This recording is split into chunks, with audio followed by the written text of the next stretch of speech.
kita ngomong soal makanan sekarang. Nah, ini dia. Barangkali ini slide yang terakhir ya. Kita mau lihat sebelum kita tanya jawab. Nah, ini bolak-balik udah saya terangkan dan ini saya kutip dari Kementerian Kesehatan Republik Indonesia bahwa isi piring Anda itu menentukan Anda itu bisa mempunyai daya tahan minimal kontributor dari makanan lebih baik atau tidak. Ya, jadi kalau ini adalah piring makan Anda berlaku untuk sarapan, makan siang dan makan malam, apakah Anda sudah cukup mempunyai sayur dan buah?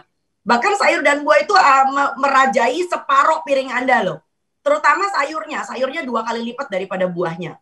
Dan Indonesia ini negara yang sangat kaya dengan segala macam buah tropis. Jadi kita nggak ada alasan kita perlu beli buah import misalkan. Dan sayur bukan main kayaknya, kita punya beragam sayur. Nah, kita lihat yang setengah sebelah kirinya itu ada yang disebut dengan lauk pauk dengan makanan pokok ya. Nah, jangan sampai lauk pauknya ini penuh dengan sabotase. Kelihatannya lauk pauk ada ayam, ada telur, ada ikan, tetapi kalau cara masaknya salah, ya salah semua.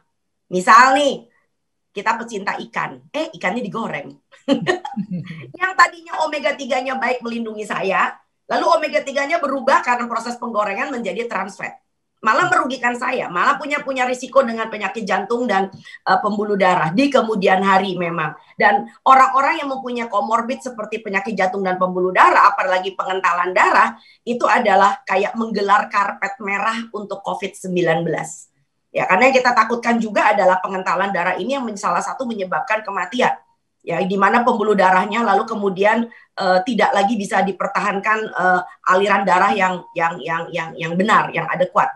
Nah, lalu kemudian juga dengan yang disebut dengan makanan pokok. Kalau kita lihat di gambar itu, makanan pokok itu berisi macam-macam, nggak cuma nasi.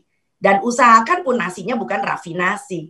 Nasi putih itu adalah beras yang sudah dikelecetin, udah dikelotok. Dari kulit arinya, lembaganya sudah diambil, maka yang Anda punya cuma endospermnya. Endosperm itu apa? Tepung, itu aja. Jadi barangkali kita perlu rotasi. Senin beras merah, Selasa ubi, Rebo singkong, Kemis kentang, Jumat jagung, hari Sabtu talas, hari Minggu ganyong, kimpul, garut. Nah itu. Ya, saya ingin menyapa teman-teman yang juga ada di pengungsian karena masalah bencana alam, terutama di daerah Merapi, Sleman, Boyolali dan sekitarnya. Ya, Pulau Jawa itu kaya banget dengan umbi-umbian. Jadi kalau Anda di pengungsian, Anda nggak perlu nunggu ada orang bawain nasi bungkus. Nggak perlu nunggu kapan siapa yang nyumbang beras. Apalagi nunggu makanan kemasan. Anda punya umbi itu jauh lebih sehat. Kukuso. Semua dikukus rame-rame di situ. Lalu makan bancaan. Wes, enak bukan main. Bisa pakai telur dipindang, bisa pakai apapun yang ada di situ. Ya, jadi kita sebetulnya Indonesia ini cuma satu yang dibutuhkan, literasi gizi, Mas. Karena tanah air kita sudah punya segala-galanya. Silakan Mas Alvin, saya kembalikan kepada Anda. Terima kasih sudah nonton. Jangan lupa like, subscribe, dan share ya.